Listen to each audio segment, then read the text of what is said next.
A lot of the worst guys online know each other. They're friends or colleagues or ex-colleagues, and they're all kind of helping each other out. I made a video a couple of months back about that, starting with a few anonymous-seeming articles about how X-Men was going woke that were being shared around, and tracing them, the sites publishing them, and the writers penning them, back to a semi-organized network of right-wing influencers and moneyed backers. I'd recommend you watch that video. This is a fairly direct follow-up, but the nutshell version of it is that when it comes to the major online voices whining about wokeness destroying cinema or gaming or Kathleen Kennedy that, Sweet Baby Incorporated this, blah blah blah, pick out any specific one of them and there's a pretty good chance you'll find personal or professional connections to the rest of them, or even organizations like Glenn Beck's The Blaze or Turning Point USA, and so on. Here's a clip. Back when Eric was making his name, he was also pushed heavily by John F. Trent, who's now signal-boosting Delarose and Fandom Pulse, and who streamed with Nerdrotic, who himself, streamed with Eric, and Ryan, and Garrett, and Benny, and Gavin, and climate change denier, Russia simp, Republican presidential hopeful, Vivek Ramaswamy. You know, that sort of thing. That video got a pretty good response, I think. It's doing okay views-wise, you guys seem to like it, Dan Slott shared it. I know some people don't love all the stuff he's written, but I don't know, man, I bought a lot of his Spider-Man books when I was younger. Spider Island was the bomb diggity,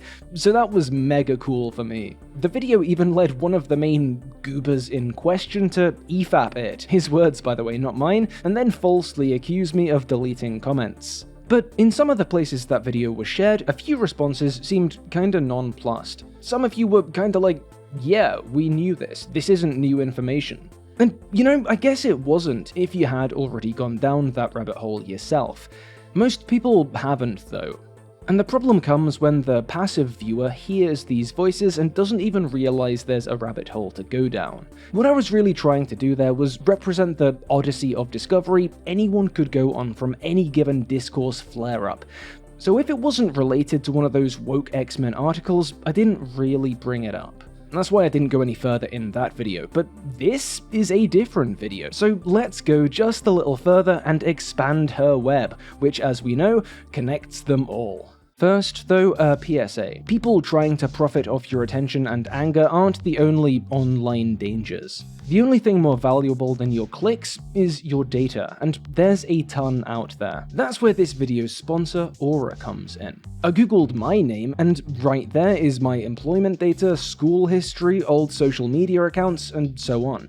And just imagine how much is out there that I can't see.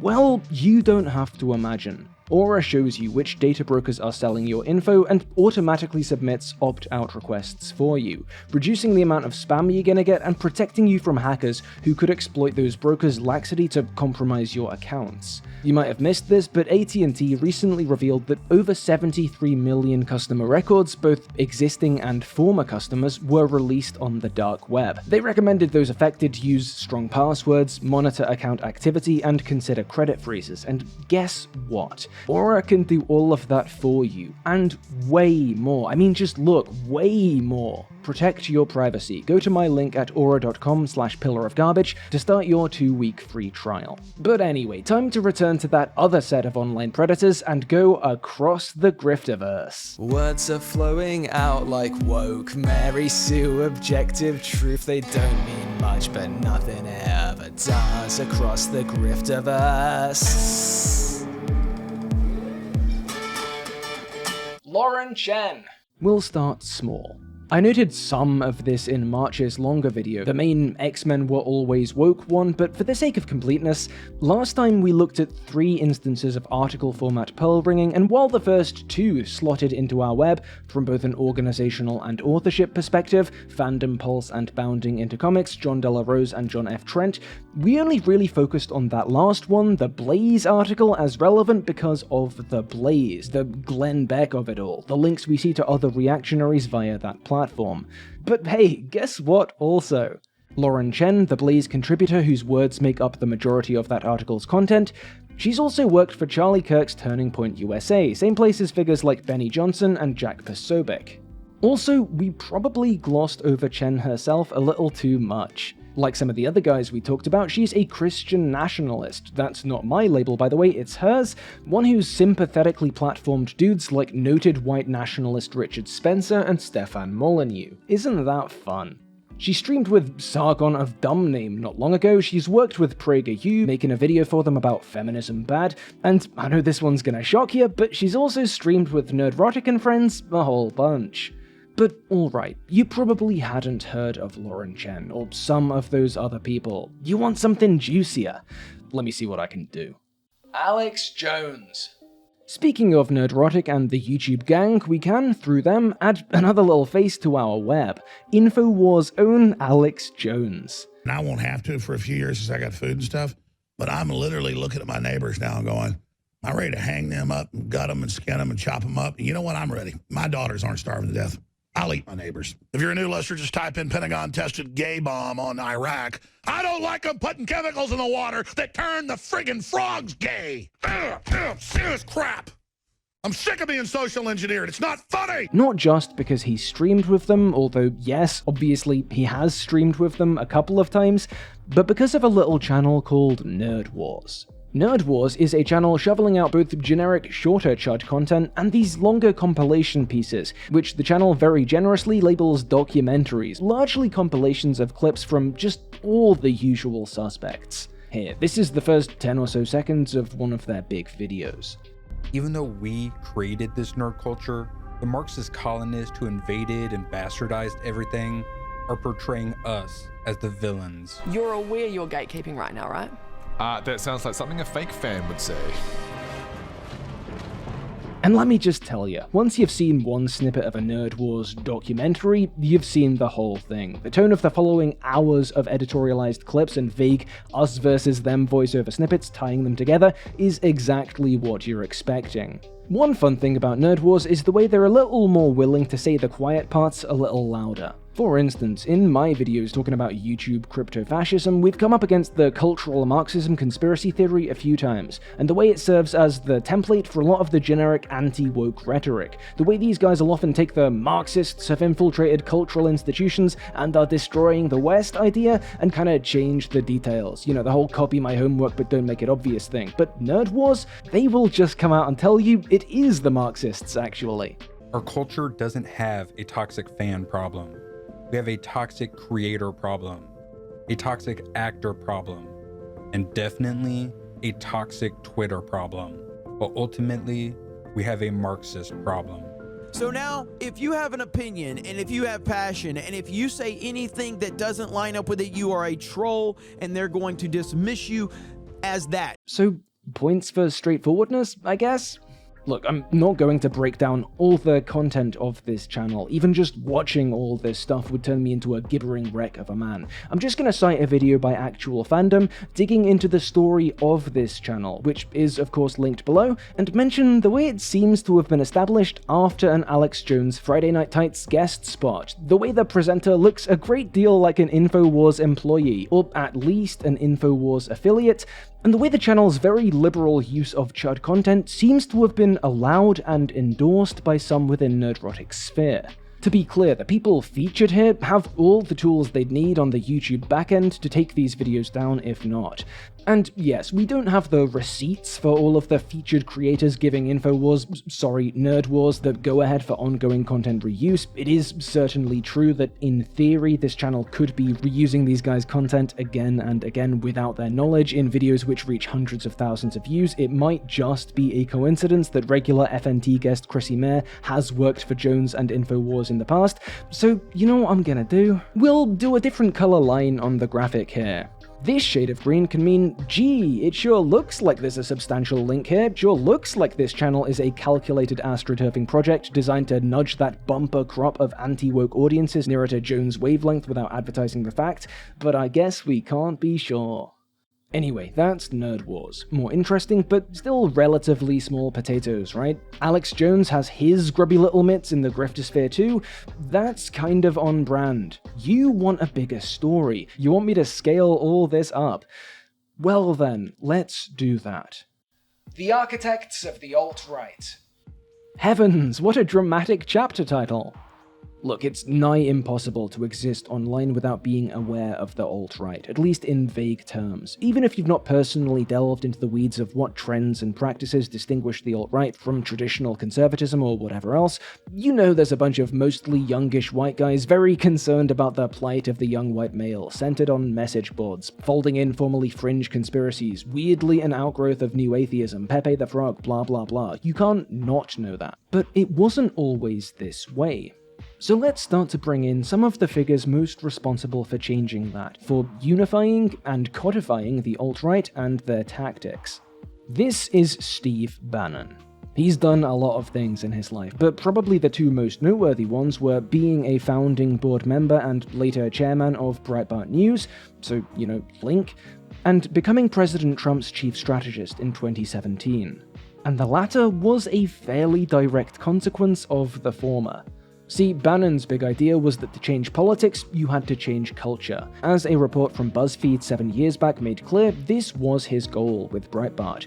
At first covertly, as seen in a whole cache of secretive, now leaked emails dictating editorial focus guerrilla style around the early sites of the culture war, and then not covertly. A watershed moment was the development and publication of Breitbart's so-called Establishment Conservatives Guide to the Alt-Right. It's just satire, bro. We're just being satirical. I've kind of got a really dark, twisted sense of humor. You probably don't get it. It's just satire. This piece was spearheaded by one of Bannon's proteges, Milo Yiannopoulos. Maybe you've heard of him. He's the definitely not a Nazi whose leaked passwords included Long Knives 1290 and a word beginning with Cristal. This is him here, singing karaoke to a room full of people saluting with one arm? Don't worry though, he later clarified he couldn't see what they were doing. They were too far away. He couldn't make any of it out with his poor little weak eyes. No story here. Wait, what's this photo doing here? Anyway, Yiannopoulos' manifesto broke down the alt-right into various categories. The intellectuals, like noted white nationalist Richard Spencer and various manosphere thinkers. The natural conservatives, guys who don't like foreigners or minorities for sensible reasons. The meme team, and the 1488ers. Yiannopoulos had developed the piece in conjunction with feedback from guys like the Daily Stormers admin and Theodore Beale, aka Vox Day. Breitbart's editors did their best to sand down the rougher edges of the overtly racist figures the article knowingly incorporated, and Bannon even helped out, circulating the draft to gain some establishment conservatives' perspectives. Upon publication, the manifesto was influential and raucously received by the alt-right. After this point, there was little need for the mask to stay on at all. A few months later, in July 2016, Bannon declared the website the platform for the alt-right. A month later, he was officially unveiled as the chief executive of Donald Trump's presidential campaign. And we all know what happened next.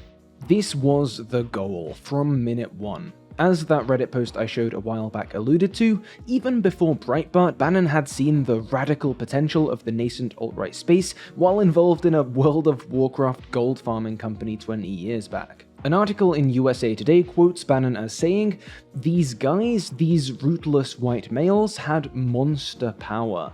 Reflecting on his mentoring of Yiannopoulos through Gamergate to that codifying manifesto, Bannon continues, "I realized Milo could connect with these kids right away. You can activate that army. They come in through Gamergate or whatever and then get turned onto politics and Trump. This is the central truth of the alt-right, the natural conservatives, meme teamers, and so on. Before they were assets, they were marks." Why am I telling you all this though? Is there some clip I'm about to show you of these jabronis just hanging out with Nerdrotic or Brian Kinnell or something? Well, no, nothing like that, but there is a connection worth making here, if a more conceptual one. Because Bannon, Yiannopoulos, and friends at Breitbart, in large part, they built the playbook our YouTube chud cluster has perfected. Nearly all of those classic crypto-fascist narratives and tricks have direct precedent here. Pre-release woke spotting of geekdom properties? Breitbart did it. Blaming everything on Amy Pascal or Kathleen Kennedy? Breitbart did it. Emphasizing some essential whiteness under catastrophic attack? Breitbart did it. Breitbart helped mainstream it. If you've ever wondered how stuff like the Great Replacement or cultural Marxism conspiracy theories went from the fringe to the heart of popular discourse, these guys are a large part of that answer. Theirs are the hands at the center of that 2014 to 16 era Overton window yanking. So, It isn't that our current crop of alt-right firebrands, the fandom menace, or that our Bannon's proteges themselves, are Breitbart's sleeper agents, or anything like that. No, they are the results of that shift. They were the marks. They are the fruits of that changed culture. The first generation of pundits to grow to prominence from the fields Bannon, Yiannopoulos, and Breitbart watered, now mature enough to begin linking up with, if not the Breitbart crew themselves, their allies, furthering the alt-right culture change project.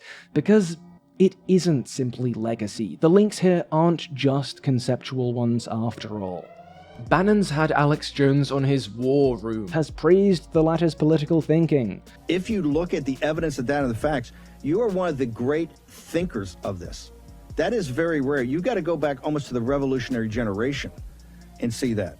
In this new book, I got to tell you, when Tony Lyons first approached me, I read this thing, I go, this is it. He's also been on the Blaze Network, for what that's worth. Yiannopoulos worked with Proud Boys founder and, again, Friday Night Tights guest Gavin McInnes on the latter's Censored.tv platform. And Theodore Beale, aka Vox Dave, one of the guys Yiannopoulos checked his alt-right manifesto with, yes, viewer, you have heard that name before. He is the same white nationalist that old buddy John De La Rose, remember him, used bounding into comics to cape for, and whose company, Castalia House, published De La Rose. Oh, and he's also published books by the InfoWars-linked Mike Cernovich and by Pasobek, again a turning point man, and also a signal booster for bounding into comics. Gee, it's funny how little distance separates our YouTube fanspace grifter gang from the out-and-out white supremacists, isn't it? Funny how direct the line is from the architects of the modern alt-right to everyone's favorite human thumbs, muscle fetish grandpas, and gas mask. Actually, funny's probably the wrong word there. I want to be clear that the point of this video wasn't to attempt a comprehensive history of the alt-right, or even of Breitbart's part in mainstreaming it. You can read and listen to those already. A good place to start would be the BuzzFeed report I mentioned a few minutes back, or the Rewriting Ripley blog, my major sources for that last section, but there's a lot of stuff out there. No, the point here was simply to push out the single instance rabbit hole connection web thing we did last time, and kind of situate it in its historical political context a little better. Because if we can all get on the same page here, see together how much methodological ground, how many friends, how many colleagues are shared here, maybe we can finally understand their goals are shared too. Anyway, that's that. Like, share, maybe check out my podcast. We just did an episode discussing the Superman boots drama, fried worms, and other stuff too. And please do consider supporting me on Patreon or with a YouTube membership if you like videos like these. You've no idea how much it helps. And thanks as always to everyone doing so already, especially Hanan, Daniel Goldhorn, Magath, Something Capitalism Bad, Thomas R, and Weirdy Birdie. Bye! Words are flowing out like woke Mary Sue, objective truth. They don't mean much, but nothing ever does across the Grifterverse. Nothing's gonna make me woke. Nothing's gonna make me woke. Nothing's gonna make me woke. Nothing's gonna make me woke.